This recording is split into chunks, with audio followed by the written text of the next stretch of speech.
3, 2, 1. What is up, everybody? This is Drew, and this is Brad. And we are back with another episode of the Unidentified Flying Podcast. Contact details. First contact time. UFPpodcast@gmail.com, at UFP Podcast on Twitter, and Unidentified Flying Podcast on Facebook. Awesome. All right. Send us some stuff. Yeah, really, anything. Well, not anything. Hold on. Let's not get crazy here. So there's a bit of a tremble going on out there, I'd say. I almost, you know how I was going to open this episode? I was like, man, I'm going to do this while you were out getting your headset in the car. I was like, I'm going to do this, and it's going to be great. And I was like, I'm such a fucking nerd, dude. I was going to be like, there has been an awakening. Have you felt it? And I was going to say something like, it's not Star Wars, you idiot. It's Oklahoma Shakedown. And yeah, I was like, no, that's like the worst publicity for this guy ever. So I'm going to give it anyway, but in kind of a tongue-in-cheek sort of way. Yeah. But we're talking about today, in general, Oklahoma earthquakes, again, a little bit, but we actually have done an interview with the creator of a documentary entitled Oklahoma Shakedown by Taylor Mullins. And we went out and met him at Cohiba Lounge here in Norman, Oklahoma.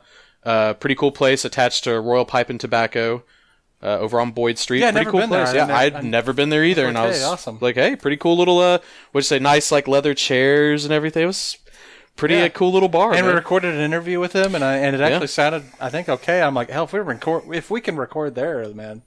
Yeah, so you're going to record anywhere. Yeah, you're going to hear a lot of background noise, but hey, I mean, that's just the nature of the beast. We were on the move, took a little shuttle down to, Planet Side to do that interview. But before we drop the interview here, we're going to just talk about Oklahoma earthquakes in general. First, follow up from last episode, the civil forfeiture episode that we dropped. You dropped earlier yesterday? This week? It dropped this week. A few days ago. Yeah, a few days ago. Previous episode of this one. Exactly. The only follow-up I have is I had talked about how somewhere I thought initially, because I'm in a perpetual state of confusion, that there was something to do with cameras being moved or something in like a head shop. It was actually I was correct. This happened, but it happened in California. I believe it's Santa Ana, California, and it was cops moved the some cameras and they missed one, and that camera caught them basically eating weed desserts. And desserts, yeah, and they're eating all the weed brownies. Yeah, all that space cake, man. They're just the cops were into it, man. So yeah, that's shit, who is it? Yeah, and that's pretty fucked up that they did that. But hey, whatever. I mean, it's on film. I've heard that there's some the legal proceedings going on that I don't know, they're trying to the police department or their representation is trying to get that video thrown out. And I'm kind of like, why fight it? That's the whole fucking case, dude. Up, yeah, man, just discipline those cops and move on, dude. That's how bad that looks. Yeah. But whatever. So maybe we'll do some... That kind of ties into the subject we're talking about. It's like, why after the fact, why make it worse? You know what I mean? Yeah, exactly. You could have just been like, you know what? They fucked up. Like you said, discipline them. Yeah. Life goes on. Instead, we're going to sue to act like it never happened in the first place. Yeah, it's like, it's a matter of... Jesus. It's a matter of doing business in good faith. Yeah. Some people are doing it, some people aren't. So, exactly. You had some follow-up about the civil forfeiture stuff with some Nebraska stuff? We had a follower send us a link. I think his name was Porter, and he was talking... Or what he was sending us was an article talking about, I guess, how Nebraska just actually reformed its civil forfeiture laws. Yeah. Literally a couple days ago. So... Hopefully a change for the better. Shit's happened, yeah. It was... like I told you before we started recording, it didn't really go just all the way and just banned it completely and, did all the complete reforms that some people advocate, especially if they're against civil forfeiture. But at least they put in place to where it's like, hey, you actually have to have a conviction to be able to to seize their money. Yeah, it's like your due process, which is basically was the problem of civil forfeiture. It's the Fifth Amendment, the Constitution, your right to due process. You're not getting any of that. They're just like, hey, you got long hair and you got money, and I heard you're heading to California. Mines. Let me take that cash. Yeah, mine's easy. Yeah, like, no, dude. So, hey, and it's like, I think It was the 9th state to do such reform. Nice. Or at least not have civil forfeiture in a way that like people hate. So that's a positive. Some's better than none. That's what I always say. So definitely. Well, so that's all the follow-up I guess we have. Let's go ahead and talk some about the earthquakes here. We touched a little bit on a previous episode before we were really focusing on one topic per episode. Mm-hmm. And we only really focused on it in a way like they were happening. Like, I don't think some of the recent big ones that happened when we did that episode. Mm-hmm. It was like literally right at like the day or few days after we did that episode, and those ones started hitting Edmond. And it kind of got brought back up a lot again, because even though it's been happening since 2011 a lot, since that Prague quake, that big one we felt here in this house we're recording in. Yeah, yeah. And since then, it's been a lot of little ones out in rural Oklahoma, no one really seems to care about. But right after we recorded that episode, it started hitting Edmond multiple times, and people were just like, "Oh my god!" Because it's a populated place. It is, I think, a lot of people are like, oh, since it hit the rich place, that now we're all concerned. Well, I mean, it's still different just because there's people there. It could be the poor place too, but there's just a huge amount of, it's a metro, part of the metro area. More people experienced it. Yeah. It was a bigger event. Yeah. Population-wise. Yeah, and I think a few weeks after that, you were sitting here watching a show on Netflix, and one shook your bed. You're like, oh, I was watching Supernatural. Yeah. Like, what the hell? I was like, what the fuck just happened? Like the 7th gate to hell opened, man. Like right under my bed. But we kind of talked about earthquakes, like just in a, we were talking about back then, Sand Ridge might go bankrupt, and like that they needed these injection wells to keep up fracking, and they needed to keep up fracking because they were, in a precarious position with just their business. And the report came out that they're exploring, looking into possibly declaring bankruptcy. Yeah, they're like, what was it? Williams Energy? Is that what it was? Or was it Williams? Are we talking about the thing that happened today? No. It was an energy company in Oklahoma City and Tulsa that's basically shifting their business to back to Texas or down to Texas. Yeah. I think it's Williams. I think could be wrong. I could be wrong. It could be something else. But yeah, so there's I think about 300 jobs gone. Yeah, a lot of bankruptcies. Devon's laid off people. And then today, sold all their Northwest Oklahoma assets, which was the exact region that's being really monitored for the injection dumping because it's causing a lot of earthquakes up near Medford. And you said those assets were somewhere around $200 million.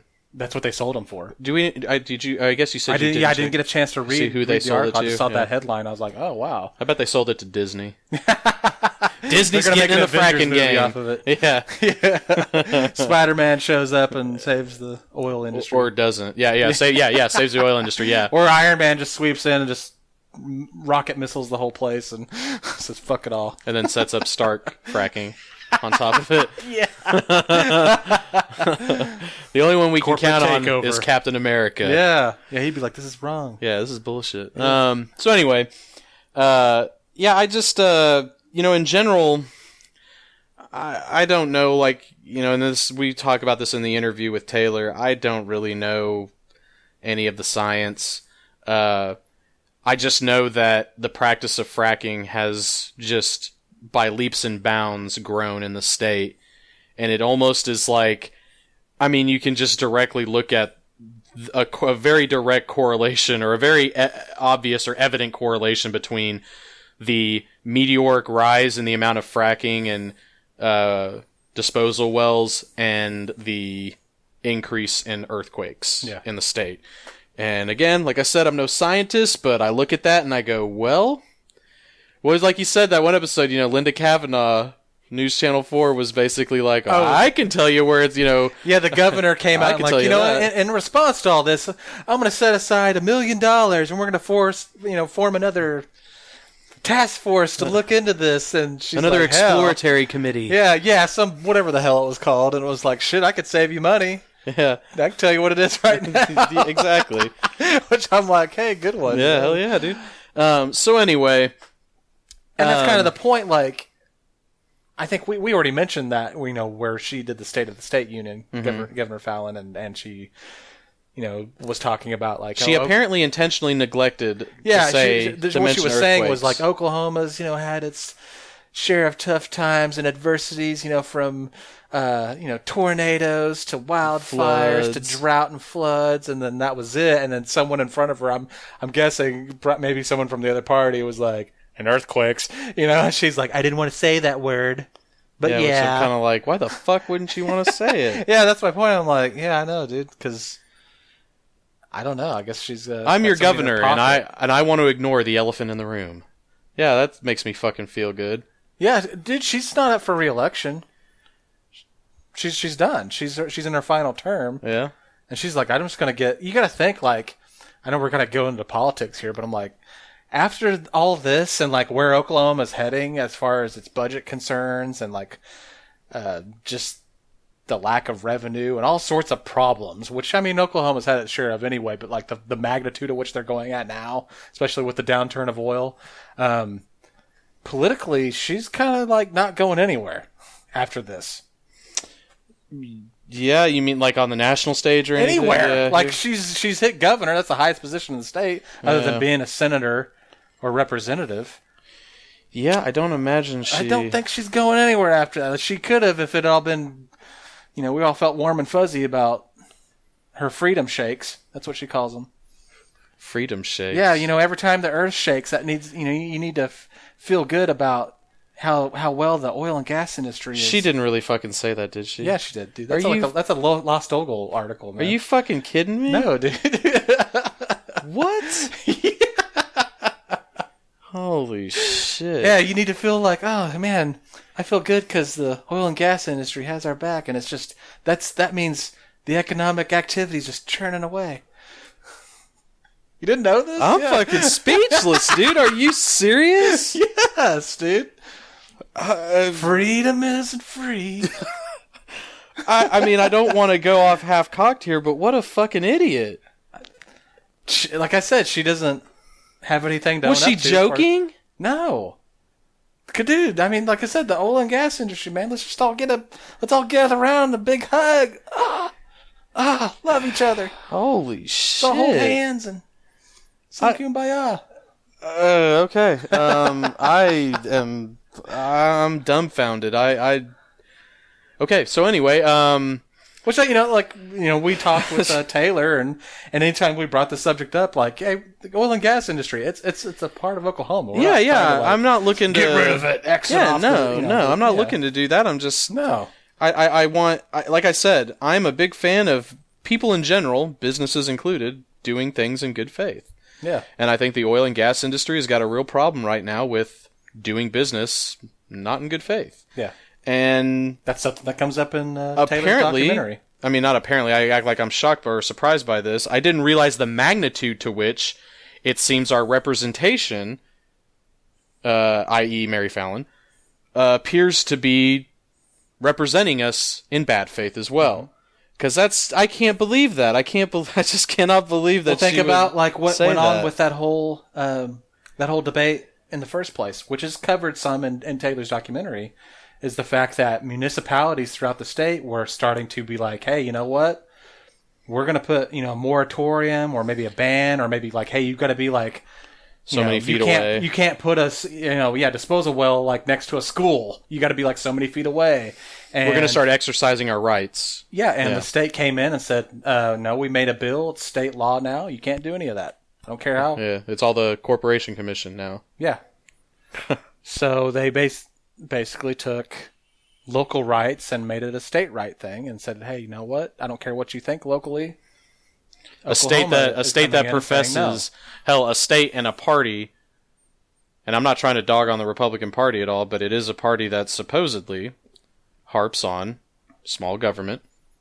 Yep. And here you go, something flying directly in the face of that. Yeah. Small government is attempting to govern, and the big government, at least for us, Oklahoma, it'd be the Oklahoma State government comes in and says, "Nah, we're gonna take care of this. We're gonna handle this." Yeah, it's kind of things that make you go, Yeah, I guess to bring up a bad CNC Music Factory song. I miss the 90s, though, still. Anyway. Who doesn't? Yeah. Anyway, so, yeah, I just got, dude, that may keep me up tonight. I mean, maybe there'll be an earthquake. That's wake you up anyway. Yeah, a freedom shake. Freedom shake, baby. Jesus, how monumentally stupid to say that with a straight face. Oh, yeah. If she was joking, I'd be like, okay, that's, no, she's haha, not well that played. cool, dude. Yeah, but I have a feeling, yeah, she's not joking. I just cannot believe that, dude.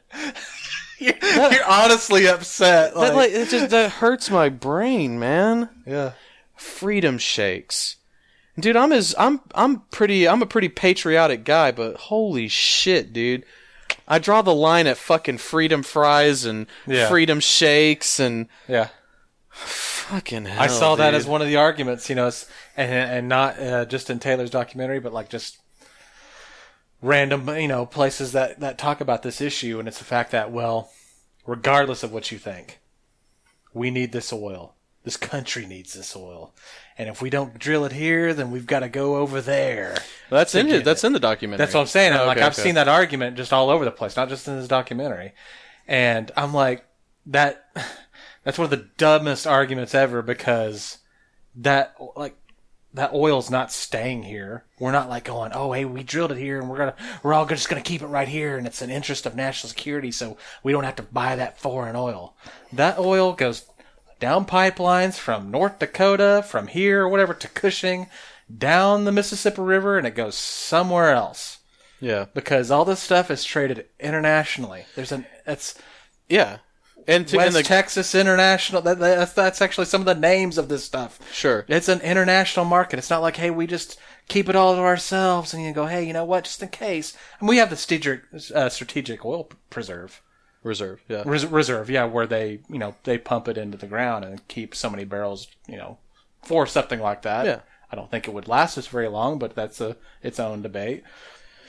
Well, but that's just, like I said, like you're not staving off us having to, go to the Middle East and fighting for oil, just because and the context, drill it here in Oklahoma instead. And the context of it is as a counter to local city governments trying to impose regulations like you have to be so many thousand feet away from city limits to build these things, and they say, well, this is a national interest just issue. A school, and it I'm could like, be in city limits. Yeah, and I think some of those injection wells from the Edmund quakes, they were in town. Really? Yeah, they were in the middle. They were in the city proper. They weren't like out there on the edge. And but in the context of it, though, it's you're bringing up this whole national interest and everything, national security and all that, and I'm kind of like, okay, so you're telling me then that if you have to set up shop 2,000 extra feet away, the oil's not there anymore?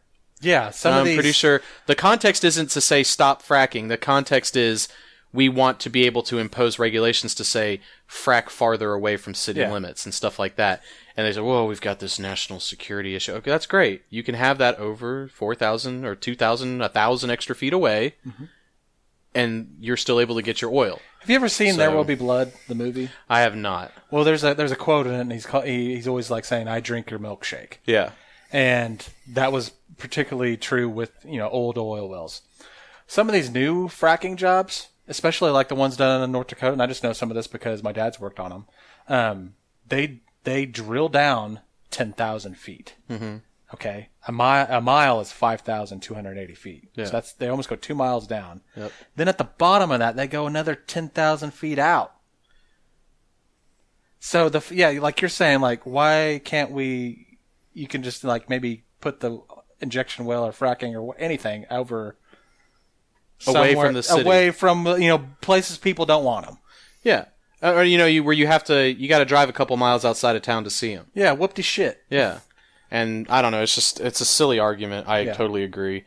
Not as silly as Mary Fallin calling this like an earthquake a fucking freedom shake or whatever. What does she call him? Freedom shake. Freedom shake. Freedom shake. Oh, okay. Anyway, that one's gonna bother me for a while. Jesus. All right.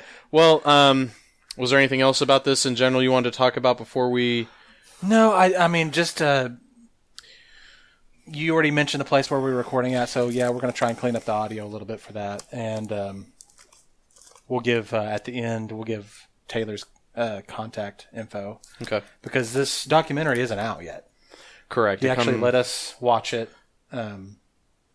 just to check it out, and he's going around trying to get exposure, different film festivals and stuff like that. And he talks a little bit about that in the interview, and hopefully it all works out. I think he was saying, if you listen to the interview, I think he's saying that he had a Kickstarter that they're going to try and do later on. Yeah, in the summer, I think. Different other things are related to it. So sometime this documentary is going to be coming out. So we just wanted to talk with him. We've actually been kind of in loose contact with him for a few months now. Yeah. And that's kind of why we waited a little bit to do just an earthquake episode, which, I mean, if things keep going the way they do, we'll probably keep talking about it just because, every other time I think it's all right, like we wake up and like, oh shit, another big one. Yeah, well, whenever our leadership says, likes to, what would be the opposite of demonize? Kidify? Whenever our leadership likes to kidify a serious thing like an earthquake, and make it a freedom shake or quake or whatever. Taylor, if you're listening, you may have to make a sequel. So, get ready for Oklahoma Shakedown 2 with a vengeance or whatever. Or Back in the Habit or whatever. So, all right. Well, we're going to go ahead and drop the interview right about, maybe here. Or maybe here. Okay, here. Okay. Probably right here. Okay. All right.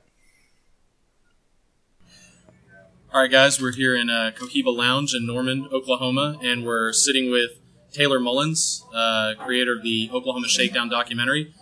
Taylor, thanks for being here. Well, thanks for having me, guys. If you would, just kind of maybe tell us a little bit about yourself. All right. Well, I grew up here in Oklahoma City area mainly. Came down to school here in Norman, and I went to film school, worked in the industry for a bit, and then came back to school. And for my final project, I decided to look at this big topic, the earthquakes and everything happening around the state. It was a really big thing that was just starting at the time, but you could tell it was going to be a bigger issue down the line. Sure. And we both have watched the documentary. Thank you for giving us access to it.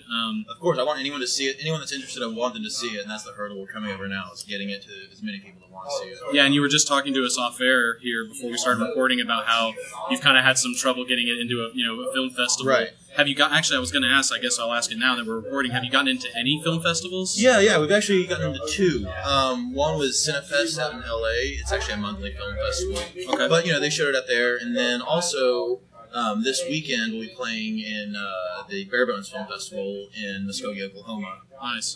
Yeah. And really excited about that. So it's going to be a really great event. We're up for Best Oklahoma Documentary. So nice. Fingers crossed. And I know my impression, like I said, and I don't mind saying it here either. I was a little leery going into a documentary about Oklahoma earthquakes. Now, granted, it's I think my initial opinion going in was kind of dumb because you think I would care about it. I mean, I do care about it, but I was like, man, I don't know if an hour-long documentary is going to get me. And man, because I guess I'm usually not big on documentaries personally, but man, I watched this from start to finish, and I was like, man, good interviews. Thank you. Very varied interviews. Like you talk to people in positions of power, people in positions like just regular citizens, and I just thought it was cool. I guess that leads into one question I had. The one thing I noticed is you didn't interview, or at least didn't have on the documentary, an interview with anybody in the oil industry, and I was wondering, was that by design, or was it you simply couldn't get them to sit down for an interview? I suspect it's the latter. Yeah, the latter, exactly. I reached out to them actually first. It was an interesting process starting the documentary. Like, I found the problem, and then it was like, how do I tell the story? Like, where do I find it? Where do I find these people? And so, the first people, of course, I contacted were people in the oil industry.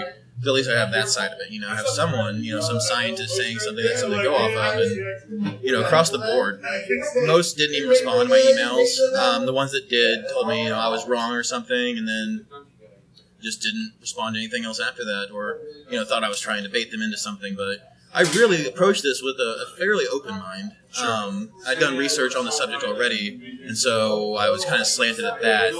But yeah, no oil people said anything really positive back to me, much less responded to be on. Which I guess that's not very surprising. Well, I saw you had some people that had been in the industry Right, in the past. people interested in about getting the word out and everything like that. Yeah. And I had one person on there that was definitely on the pro side of it, at least the mayor of Cherokee. Yeah, which I was going to ask you about her too. That's actually one of the questions I wrote down here. Lovely woman. She seemed, and I mean, she seemed very flippant almost, like about. And I'm not gonna lie, even though I disagree with her opinion, I laughed. I was like, that's like that was a very country opinion, almost like I totally understood it. Just yeah, from being from the region. And I was like, man, that's actually, it's kind of one of those, literally, it's if it's there's nothing gonna fall on you out here. If it's shaking, just go outside and watch it. Well, that's one of the frustrating things about it is, it's affecting small towns. Like, let's be honest, it's only gotten a lot of press coverage once it hits places like Edmond and North Oklahoma City, where people have money and a voice. Like, out there in these small towns, they're getting hit every day with this stuff. That people in Edmond get hit twice, and they drop their panties in an uproar. And but they need to be heard about that and everything. But a lot of them see the money. Like, it does help these communities. So someone on her level does see that, but it doesn't help everybody.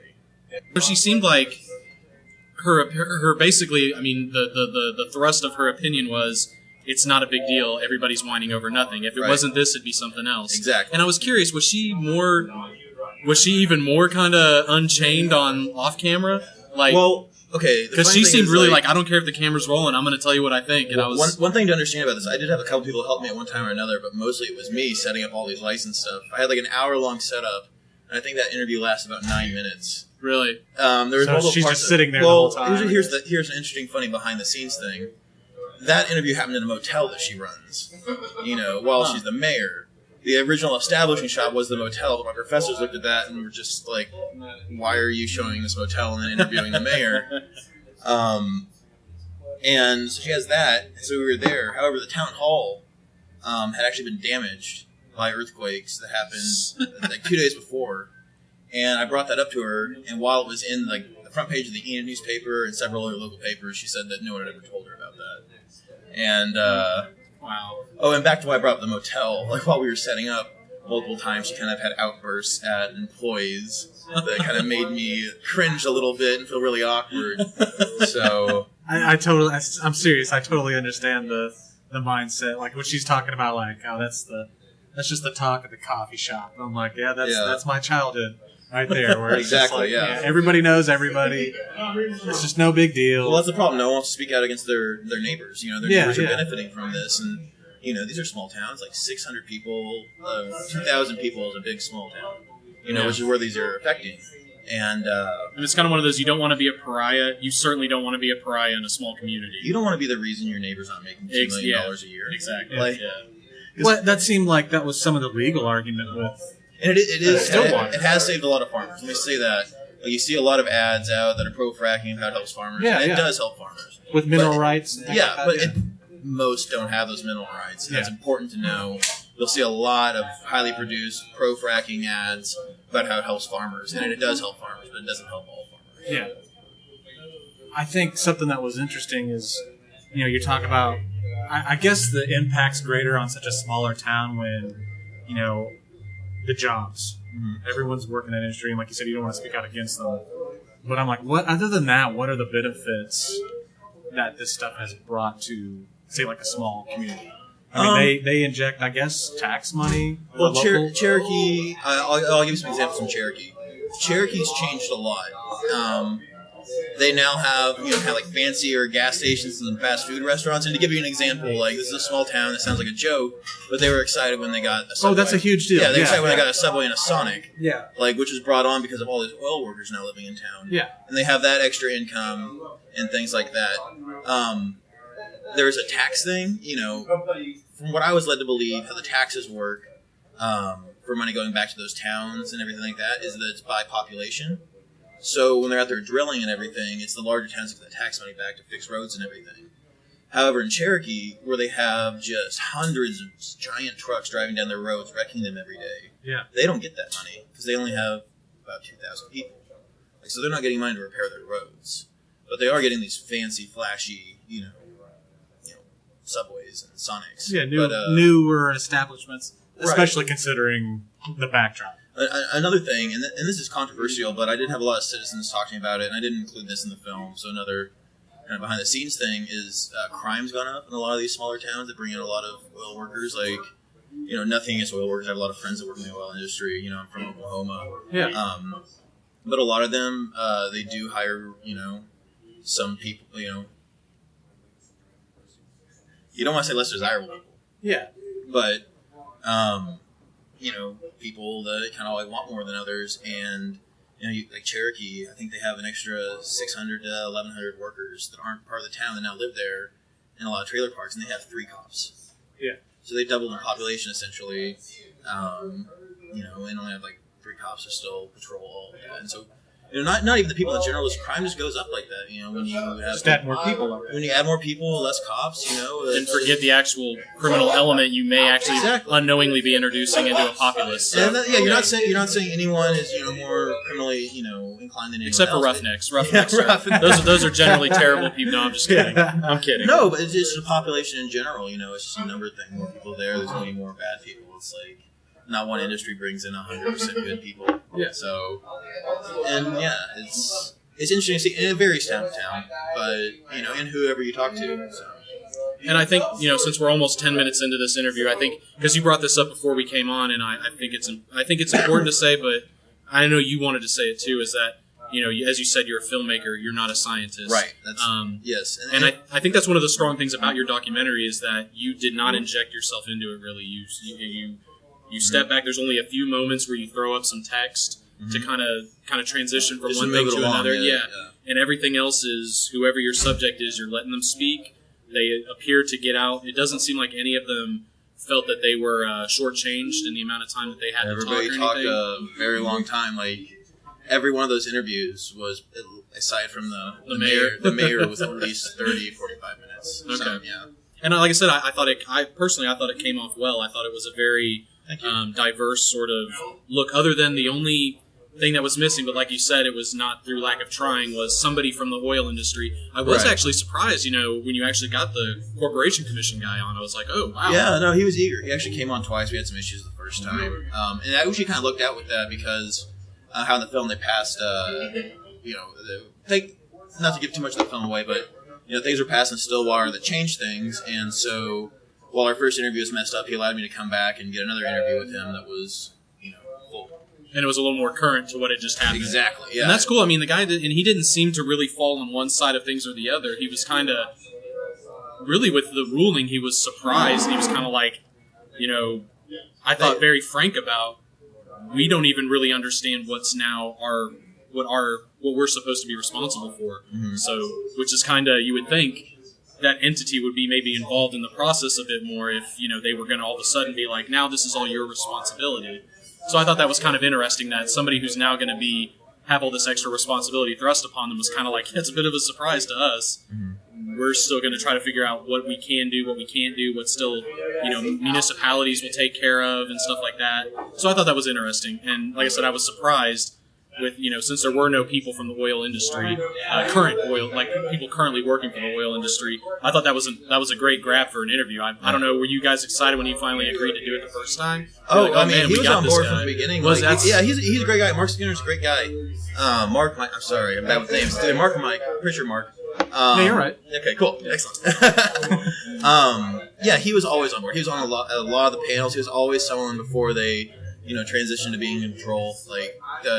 Spoke very honestly. Like his family, he lived in Guthrie.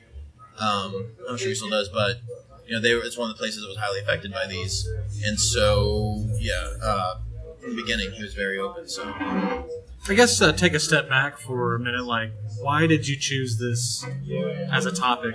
You said this was your first documentary you've ever. My first feature, yeah. So, oh, really? I didn't even. Okay, wow. Yeah.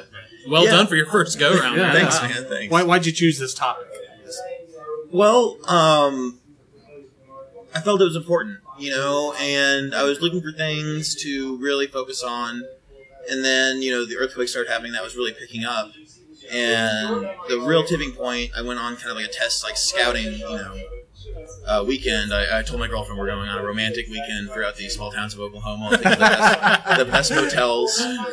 And in that time we experienced like 2 or 3 earthquakes, and it was just talking to the people in these small towns, like Guthrie. We stayed in Guthrie, Medford, Perry, Cherokee, and it was seeing how frustrating. Did you stay in the mayor's hotel?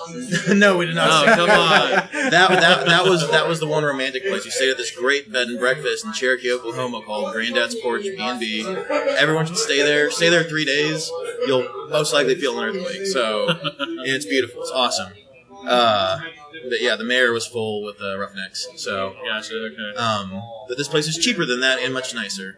Okay. And that's the guy that's featured in there. You see it in the documentary. You'll see it. It's great. You'll decide for yourself. But yeah, we went out there and just talking to these people, and like I said earlier, like, they don't want to talk out against their neighbors. It's a bunch of frustrated people that have no way to actually vent their frustration, or they don't know. And it's just a small town mindset. By no means are these dumb people. These are smart people you'll find anywhere in the world. It's just a smaller world. Like, you're so far. Like, we drove 4 hours from Norman, and we're still in the state of Oklahoma. Like, and they know about this type of technology. Oh yeah, they know all about it. Like, that's who taught me about fracking, was these people in these small towns, and really taught me. I talked to multiple scientists before I went into this, and they're the ones that explained it to me in simpler terms. And it was really frustrating seeing how they're taken advantage of. And, people look at California, who now we've surpassed in earthquakes. And California has an infrastructure built, to sustain these smaller earthquakes and things like that. However, like, out in, Cherokee and Medford, these are buildings that are, up to 110 years old. Like, these are land-run buildings. Like, they will not sustain, an over a 5 point. Well, 5 points have it up there, but if you get closer to a 6 point up in Cherokee, Medford, you're going to see some serious issues. Like, I think we got a D- grade, I believe, on our last, whoever controls, like, the infrastructure, like, monitoring bridges and all of that. Like, we got a near failing grade, My parents wouldn't be happy with my grades if I brought whatever grade we got back on like that. Like, if we get hit with something over a 6, which we getting close to, at times, bad. Really bad. Yeah, and we're actually in the shadow of a building that you interviewed a guy in. Sarkey's Energy Center is right across the street. I'm curious to know, can that thing handle a 7? Oh, I guarantee you. Yeah. You think so? I bet. Well, maybe not a 7. It's hard to say. Like I said, I'm not a scientist, but... Because I know not too long after they built that, there was, like, they had to go back and, like, fix some, like, the facade. Now, it was just the facade, so I don't know if that was, indicative of a bigger structural problem. I don't know. I just know when I was a lot younger, I remember seeing them like, man, it looks like Sarkey's is falling apart. But now it's, that was a long time ago. Well, interestingly enough, that's where USGS in Oklahoma is headquartered. Yeah, exactly. Yeah. At the time, that's gone into turmoil since. This wasn't covered in the documentary. A lot of that wasn't covered, just, slander, libel, those kind of issues, because there's a lot of hearsay stuff. But I was... originally, when I made this documentary, I expected Austin Fallin to be that counter voice, actually, because he had been that counter voice working out of USGS. And I was surprised when he opened up to me in the documentary and started talking about the earthquakes and everything he did, and about how dangerous the frack water was and everything like that, and the dangers of a future larger quake.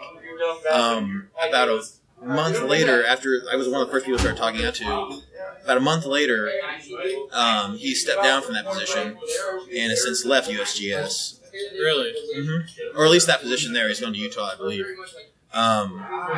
There's a lot of talk about how he was pressured throughout that job by Harold Hamm and David Boren, who a lot of people don't know is on the board of Continental Energy. Yeah. And I think that's very important to know, and that's I think Dave Boren's a great guy, and it's hard to find anyone nor say anything bad about him, but what people do need to know about David Boren is that he has a say in the funding of the USGS here in Oklahoma, and is on the board of Continental Energy. People can draw their own conclusions from that, what they will. Sure. No, I think it's definitely worth noting. There's been many stories. Bob Jackman is in the documentary. Talked about that extensively, and I didn't include it, but he has published papers about the meetings with Harold Hamm, David Boren, and Austin Holland before Austin started talking out. So really, you caught him like after he had come around to kind of almost 180 on his. You wonder where his mind changed and all of that. Maybe he knew he was on the way out. Yeah, or, yeah. You know, But I don't know. he had been on a lot of these boards, not talking down the science, but talking around it. He didn't want to say that these are being caused by, wastewater injection, which that's another important thing to establish, which you did in the previous podcast I listened to. How you said it's. I'm sorry. It was probably him. I can't If it was something that was like informed, it was probably Brad. Yeah. Of course it was. I want to clarify that it's the wastewater, that's being injected. Yeah. Not fracking, which it's a battle of words. It's sort of like when the tobacco industry started getting in trouble for cancer, how they just kind of try to talk around it for a while, or how you see a lot of in the debate about evolution and things like that, how it comes down to semantics. That kind of leads into a question I was going to have for you, where you go out and these places are small towns; they're not near Oklahoma City, or a populated area is hours away, right? And Enid is the city. Yeah, like that's what people. I got a little confused when I was in Medford and Cherokee. People Enid's not that big. No offense, they're like, Enid, yeah, we go to the city. Yeah, we go to the city. I'm like, cool, yeah, okay, see. I'm like, no, Enid. I'm like, oh, yeah, Enid. All right, that counts, Yeah. But why do you, like, in your opinion, what is the disconnect like with just anyone in the state, whether you're from the metro area or the small town area, and say you don't know anything about the science, but the ability to just not know about really what's going on and how this affects the rest of the state. Well, Or it just is. the earthquakes and is it because Drew, you had some people like always ask you like, what do you think's really causing it? And I'm like, it's not even a debate anymore. Like, they've kind of ruled some of that out, and they have come out and said that. Well, like your documentary even pointed out, the one guy said the science has been around since the 60s. Yeah, And he yeah. said what is it, the National Geological Survey or something to that effect, had basically ruled on this forever ago, saying... Todd Hallahan talked on that. And here's the disconnect. But you said, and not understanding the science, to exclude that, that's the problem. Is that the average person, and the above average person, does not understand, the sciences involved in this. Because like you said, they're not dumb people. They're Well, yeah. they're very educated, especially like with how the Hell, I don't science understand the goes. science. Well, I mean, yeah, to be no. totally frank, you can say tectonic, slippage and stuff. I'm like, okay, I know there's tectonic plates, but exactly what is the process by which one tectonic plate and another are sitting next to each other, and then everything's no longer hunky dory, and we're slipping against each other, causing earthquakes? What causes that? Well, can you really just lubricate it, and that happens? Well, let me first clarify. Like, what we're continuing with that issue is the problem with media and how it's portrayed. So, a lot of issues, you don't get scientists on TV telling people things. You get celebrities and things like that, and that's the information you're getting. That's what's delivered to the mass public. Yeah, celebrities are a talking head, basically. Exactly, Yeah. and that's the problem. Like, scientists aren't put up there. You're not getting people from science. So the big disconnect comes from people getting misinformation, and that comes from both sides. Like, the thing I tried to really be in this documentary is, evenship. Like, I know, like, the conservative side of this is, fracking, it's not causing it to always have these earthquakes, blah, blah. And the liberal side is, this stops now. We can't have any fracking, and blah, ban it blah. whatsoever. Yeah, and that's not the answer. Yeah. There needs to be massive steps taken in their direction, but that's not the answer. And so you got to find that even ground. But the thing is, both sides are being fed information that feeds an interest, and It just kind of seems like it leads to confusion, and then like we're debating things that are always right, but already been established. But like I said, like in what you brought up earlier, it's on the surface, it's not an exciting topic, and so people aren't searching this out, and so they're getting the information that comes to them, which is the information that's paid for by whatever interest. Like, that's how the media works. Like anything you see on TV or hear on the radio, someone's paid money for that. Yeah. That's just important to look at. But sorry. So you're asking about the process of the earthquakes? Is what you're asking? Well, or? no, I mean, I was just saying that we've talked about it several times, and I'm not going to lie. Not everyone's a geologist. Yeah, I'm not going to go out there and start trying to lecture anybody on, well, let me tell you about these earthquakes. I think that it makes a lot of plain sense to me that fracking has something to do with it, because not only on the face of it does it sound ill-advised the way that it's carried out, it also is a fairly new practice in Oklahoma, to the extent which your documentary mentions. It's not like we've never fracked here, it's the volume. It's the volume. And that has just gone up just insanely high from what it normally was. And actually, that's going to kind of bring me into maybe a layman question here. And you saying that you're not a scientist, let me ask you a scientific question. Okay, please. And if you don't know the answer, hey, that's great. I'll actually feel a little better about myself. Hi. Wastewater and salt water. Is there a difference? Because I heard that mentioned in the documentary, and I was like, they said saltwater disposal wells and wastewater again, disposal? it's semantics. Okay. Salt water more specifically is specifically just salt water. Wastewater is the general term. So, okay. For multiple, you could have salt water with. I know, but I'm assuming there's more than salt water in the mix. Oh yeah. Okay. We don't know what's in the mix. Like, Okay. that's proprietary between every Trade secrets and stuff like that. And that's stupid. Yeah. I can't remember if this made the final cut or not, but people should know that Austin Holland outright admitted a lot of this fluid has cancer-causing stuff. It's proven. Yeah, I don't think that. No, that I don't think wasn't that in made the there. final cut. I don't think it worked into everything because we decided to focus on earthquakes rather than wastewater. Sure. But and you mentioned this, majority of what they put back down is water that's already been down in the earth and comes back up, and that's just filled with carcinogens and everything like that. We don't know. Again, you covered this very well in the previous podcast, episode 7. And we should go back to listen to that for Thank you for the quick plug. side. Yeah, of course. And listen to everything before and after. Right. While we're plugging away here, Right. Sorry, the wastewater. Yeah, it's the fluid mixed with just junk water, and it's not that is causing the problem. So Oklahoma, we don't have all the faults mapped because it's not a major fault, and fault mapping is not an easy thing. It's not a cheap thing, so people just never, intricately map the faults of Oklahoma. We have many minor faults. I probably would hesitate to imagine that happens all over the world. There's many minor faults. Yeah, all over the place. Yeah. It's not a tectonic plate, which I hesitate to ever say tectonic activity. It's seismic. Okay, so there you go. I wouldn't have known that. Yeah. I mean, tectonic has to do with the plates. Yeah. Seismic is just like the ground activity in general. It's a really dumbed down explanation, but Fair enough. Basically we have all these inactive faults, and we pump all this water down into the Arbuckle basin, and it's just filling with water, and it puts pressure on some of these faults, and you build up pressure and pressure and pressure, and eventually it just slips. That's something I kind of forgot about because my dad works in the oil industry. He still does to this day. I've grown up around fracking. It's like I said, just not to the volume. Right. No, we've been fracking for a long, long time. And something I did kind of forget about is the fact that this isn't just like a hole in the ground that they just, they dump the water in and it just falls down there. It goes in under pressure. Right. A lot of pressure. I mean, I think you had a seismologist on that was saying. Amateur seismologist, but he had a monitoring station Yeah, that showed where these happen.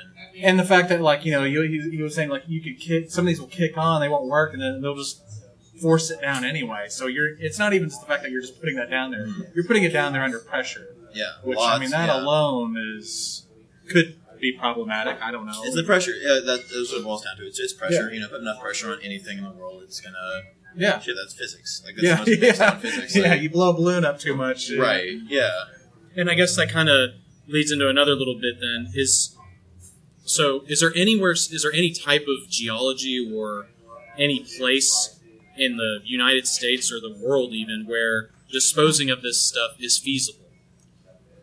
I can't answer to that. Yeah, I can't offer a side on that. Because just out of curiosity, I'm just kind of thinking, like you said, I don't think the answer is to just stop fracking. This is way too many... The economic havoc that would wreak on a state like ours. We couldn't just immediately stop it. Right. I mean, if we phased it out, maybe. I don't know. But then you still got to think, are we still going to be dependent upon oil? So are we going to get it? How are we going to get it? Stuff like that. But then at the same time, I'm wondering, is there a safer way to do it? And if so, where would you maybe put it or take it? Or would you do it? Would you do it differently? And I know your documentary wasn't necessarily about that. Mm-hmm. Like you said, it was focusing really on just the general issue of earthquakes. Mm-hmm. Why have they, the increase in them and all that. So I just don't. If you, out of curiosity, if you had any, idea or anything. That's what everyone's asking on that level. They don't want to be doing this. Some of them do because it's the cheapest thing right now. It's money. Yeah. But some of the scientists I talked to, and they wouldn't really necessarily they wouldn't speak to this on camera, but it just didn't kind of work out. But there are people looking at using old frac well and drill wells that have already kind of been blown out to put that water back down, but that doesn't solve the problem at all. It's still down there, and that causes a myriad of other issues. It's a problem they're really trying to fix and go at. What I think in the meantime, and what my personal stance is, and I always try to get out there, is the least that can be done right now is to help the people of Oklahoma that are being affected by these earthquakes. That's where it needs to start. Not necessarily a liability, because no major corporation wants the word liable, like, anywhere near that. Or the state. Or the state especially. But the fact is, and what really pissed me off is, we can go through earthquake insurance, which is a whole nother scam in itself. But when I found out my parents, who live in North OKC, were paying for earthquake insurance, which really isn't that expensive. It's maybe $20 a month when it comes down to it. Probably even less for some people. That's bullshit. And I'll outright say that's absolute bullshit. That anyone in the state of Oklahoma should be having to pay insurance for something that a company is creating. Like, that is... It'd be one thing if you're in California and you're like, the tectonic plates. The whole act of God notion. Yeah, like if Walmart came to town and it brought all these jobs that, hey, every once in a while someone decided to start a trash fire and kick it down the road, you wouldn't be charging the citizens to pay for extra fire insurance or anything like that. It infuriated me. I'm a really chill person. And even now, I'm getting upset about it. It is absolutely infuriating that they have to pay for earthquake insurance, and that's the bullshit. The bullshit part about this. Like, it's all about money, and when it comes down to it, it's money on the side of the people. They're the ones that are going to pay for this if this gets really bad. How much is it going to cover anyway? It's bad. It's, from what I understand, it's about 10% of your deductible from, like, a once incidence. You have to prove an incidence that caused 10% of the damage to your house. We aren't having earthquakes like that. Yeah. We're having small quakes that break it down over time and cause structural damage, like damage to walls, small cracks that spread. These little things that break up and up and up that look like general wear and tear on a house. Which that was in your documentary too. The guy kind of essentially saying that the state's being nickel and dime to death. It's not. We're not dropping. We're not dropping C notes on us here or anything. Right. You're just getting little pinpricked over a long span of time, and you're going to start seeing really bad. Over 10, 20 years, somebody's house just basically being almost on the verge of falling apart. Well, we'll have a big one. They're getting bigger. Yeah, That's the thing. sure. They are like numbers got me into this, followed by seeing the people's argument. The numbers got me interested. Like, there is a direct correlation between the amount of wastewater disposal and the number of earthquakes we had. Finally, our governor's got her head out of her ass and has gotten out and admitted that. Which I don't know if you heard in our one podcast where we talked about that whole, what was it? It was like a town hall meeting or something. No, it was the State of the State. State of the State, yeah. Where she basically didn't want to say the word earthquake. Right. No. Yep. And it was that begs the question, why it's such a big issue right now. Why would you be? You're the governor. You should be like front and center on this. And it just boggled the mind. She explicitly said, "I didn't want to say." Yeah, that I didn't word. want to say that. And you're like, it'd be one thing if you just admitted it and walked around it. Well, it's just like Austin Holland here and like Harold Ham. Like, the richest person in the state, is Harold Ham.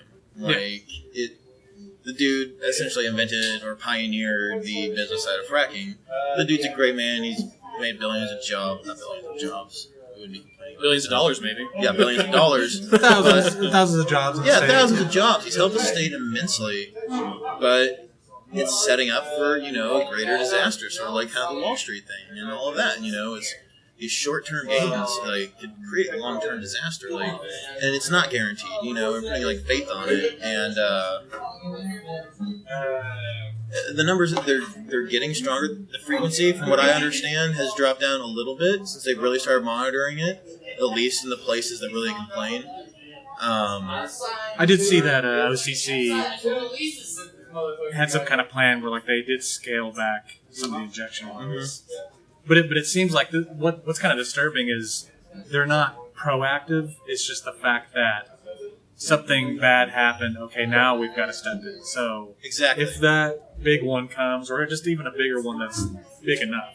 I mean, is all you've done is push the big one back 5-10 years? Yeah. At the end of the day, we did something. So instead of the big one coming in 10 years, it'll come in 20. Well, it's not. It's not even that. It's that maybe kind of big one that just hits that one town that it has an old school, Or it's in the middle of Edmond. Well, yeah, that's and the it's thing. a populated area. That changes everything. Or like Cushing. I think that's mentioned. That was, and I didn't even know that. Cushing. That's dangerous. Yeah, I didn't even very realize dangerous. that. I didn't realize there was that sort of stockpile, I guess. Oh yeah. I didn't realize that. That's where it heads out to the Mississippi. That's where it heads out to pretty much everybody. We have one of our largest stockpiles of oil is in Cushing, which is having these earthquakes. And if they get hit with something over like a 5.5, like that's fucked. Yeah, like that's all. That's all. To put it mildly, yeah. At least it's a big mess. Yeah. Might not be And a that could fireball. affect It's a big mess. price of oil. Oh yeah. An environmental disaster. Yeah, I mean, yeah. We're talking like Exxon Valdez on ground, or something. Maybe I don't know. Maybe Oh, yeah. not quite that bad, but we're talking bad. It's the economic effect, like that. West of the Mississippi. I'm pretty sure that's the biggest, or east one of the sides of the United States. It's one of the big ones. Like I said, not the science guy, but Sure, yeah. That's pretty much. Do you have anything else? No, I know that's everything I was wanting to cover. So yeah, I guess Taylor, thanks for being on with us. We really appreciate it. I was going to ask you actually. Do you have what's your next project? Do you have a next documentary or a film or anything you're? Well, before that, let me get some cheap plugs in for this. Sure, yeah, Fine, dude. yeah. We have a Facebook page right now. We're gonna cut this out, just so you know. I'm just kidding. I'm kidding. Go. I'm kidding. But yeah, cut it to wherever. But on Facebook, you can find us Oklahoma Shakedown. We're finally getting past 1,000 Facebook followers. When I started this, I had no idea we'd ever get near that. Now we're about 1,200, I think. Nice. And then at OK Shakedown Film. At OK Shakedown Film on Twitter. This summer we plan to have a Kickstarter or an Indiegogo, we haven't decided yet, to raise money to actually get this thing on iTunes and Amazon for starters, and eventually hopefully Hulu or Netflix. Yeah, Netflix, that other one, little one I forgot. Yeah, we got to raise money for that. That all costs money, and so follow us on Facebook and Twitter, and if you're interested in this, when that comes up, just be active. I'm not telling you to give us money, just share it. Or share anything we put out. We're ending our run of live screenings just so we can focus on saving any money we can get to put towards getting this out there. So anything like that would be great. Follow us on all the social media stuff, or just Facebook and Twitter where we are. And yeah. Okay, and like I said, you got another project in your pocket, or? This is your focus for right now. Well, it's my focus right now is getting this one done and behind me. Yeah. My focus right now is getting this seen by everyone that wants to see it, as many people as possible. My next project, right now I'm trying to get out of that school debt and stuff. I hear you. Kind of get with that, but I'd like to look at more issues like this that aren't cut and dry. Okay. One thing I'm very interested in is big game hunting and how that affects conservation.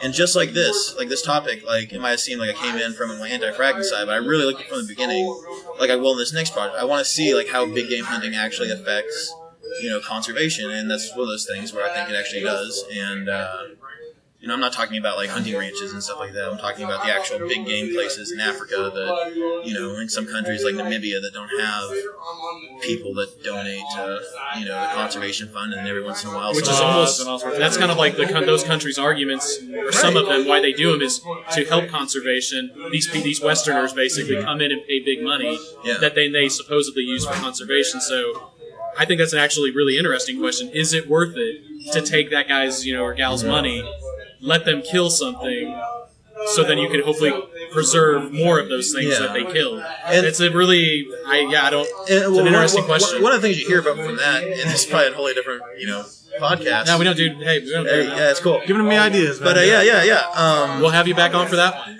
Cool. Well, when you look at it, these animals that are killed, there's specific ones that are tagged. And, these game wardens are going to kill these animals. And, if someone wants to pay for that, you can take... the big argument when that guy killed the rhino a while back was, well, if he wanted to save the species, why not just donate that $50,000? When someone wants to donate $50,000 to a cause like that, for something that's already going to be put down by the game warden next week, and the country's going to pay that guy whatever bullshit minimum wage he's getting paid anyway to kill that animal, why not let some American asshole pay $50,000? I'm by no means down for killing rhinos. Yeah.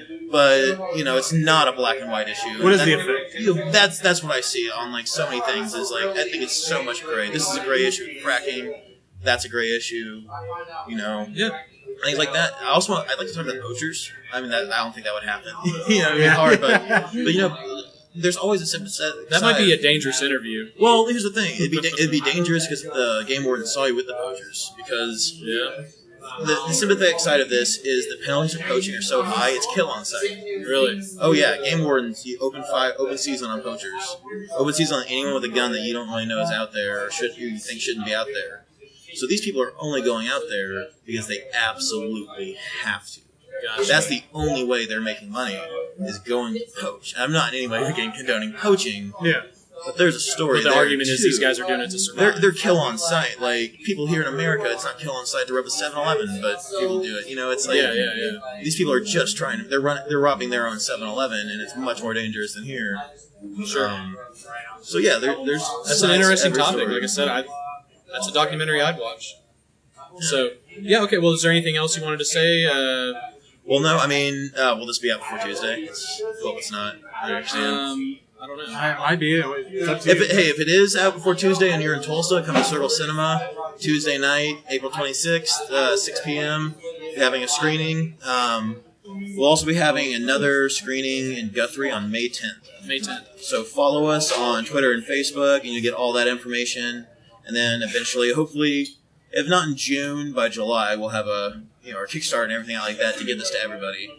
So, and if you're interested in, getting a copy of the film for screening purposes, reach out on Facebook and Twitter as well, and I will gladly mail you a copy to show as many people as you like. So, Okay, awesome. thank you guys for having me. Hey, thanks for And I being love on. the podcast too. Awesome, thank you. That's it. So hey, thanks again, Taylor. We really appreciate it. Yeah, thank you And guys. looking Have you forward back to on. looking forward to whatever work you do in the future. So thanks again.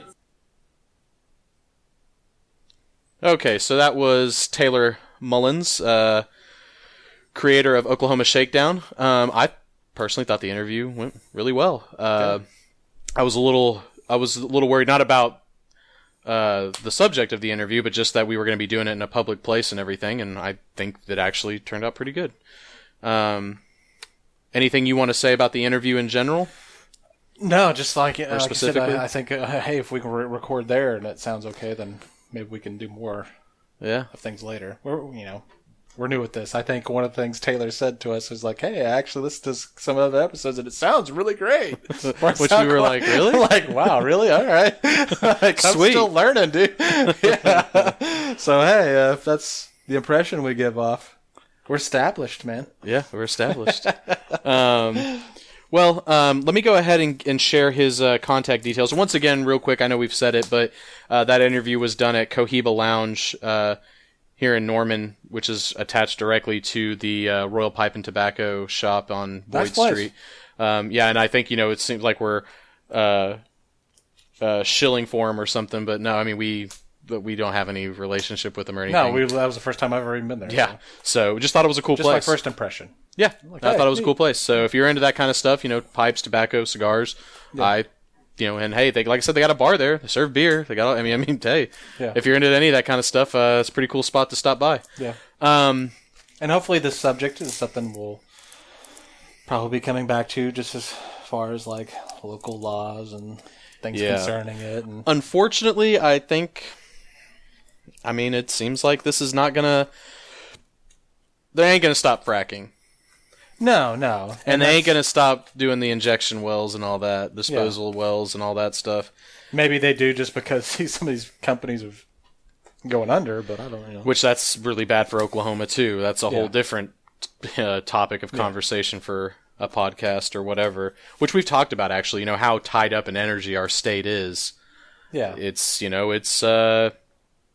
it's dangerous, with being that invested in something. Well, to go back an episode or so, I think we were talking when we were with Steve, how we talk, we kind of just mentioned, and this isn't an obvious dynamic, but, like usually when the price of oil goes down, people on the East Coast and everywhere but here is like, yay, cool, cheap gas, and we're like, oh God, places like us here, like Louisiana, we're like, oh crap, because we're so big in the oil industry. Well, jobs and the overall economy suffers because of that. That's actually a little bit different this time around because since the financial crisis, one of the big sectors to help boost the overall economy of just the country along has been the oil and gas industry. And that's because it's spread to different places like North Dakota, Pennsylvania, Michigan. So that's actually a little bit different this time around because usually when gas becomes cheap, we see like this huge like kind of economic effect from that gas being so cheap and people having that much more money. It's actually not being seen as much this time because so many people, not just in Oklahoma, but they're kind of having that same problem we always have when oil goes down. They're like, oh shit, we lost our job. Yeah. So it's like not just an Oklahoma thing almost anymore. It's kind of turning into a national thing. Yeah, and to kind of bring back up a term again, we're not trying to demonize the oil and gas industry at all. No, it's just you got to understand this stuff. It's complicated. Yeah, I mean, and we realize that it's extremely important. I mean, renewable energy and clean energy and all that is great, but until that stuff is established, to bring up another term, we need oil and gas still.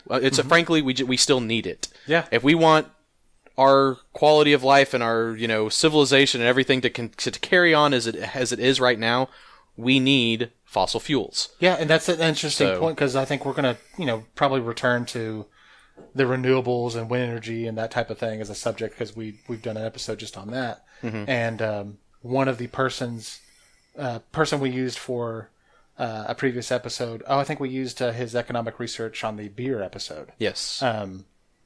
He was actually commented on a tweet I sent, and he was talking about I think he was talking about renewables in some fashion, but he's done some research into the fact that it takes fossil fuels to make this renewable stuff. It just doesn't it just doesn't pop out. A wind blade just doesn't pop out of thin air. Yeah. You actually have to burn coal and oil and natural gas and fossil fuels to make them in the first place. Sure. What's the displacement effect? Yeah, actually, it's really deep detail, and it's a dry read. But I'm like, hey, that's another way of looking at things. A lot of people just want to pick one or the other. And it's just not that easy. Yeah. And before I forget, let me share Taylor's social media info here. It's Oklahoma Shakedown on Facebook and @OK Shakedown on Twitter. So once again, that's Taylor Mullins, his social media info. And I really enjoyed the documentary. I thought it was great guy, great. He was. He was a real approachable, very effusive. He was really wanted to talk about hopefully the we topic. can have him on later in the he kind of we're not going to discuss it really but he kind of mentioned some stuff that I thought he maybe has planned that I think is some really cool topics that I think would make for an awesome podcast. So he's definitely a guy that we'll stay in touch with, and I think any of you guys who get the chance, go check out this documentary. And like we said too, he's going to have a Kickstarter here in the summer. Be looking out for that. Keep up with him on his Facebook and Twitter and all that, and we'll remind you. And and whenever, like I said, we'll stay in touch with him, and I'm sure he'll let us know like, hey, when he's making a big push or drive for something, and we'll probably give a shout out about it. So anyway, that's his information. Let's go ahead and give ours again one more time to kind of bookend this episode. UFPpodcast@gmail.com. @UFP Podcast on Twitter, and Unidentified Flying Podcast on Facebook. So, with all that said, I think it's time to hit escape velocity and blast off out of here. So, once again, this has been Drew, and this is Brad, and you've been listening to the Unidentified Flying Podcast. Light years ahead of the curve.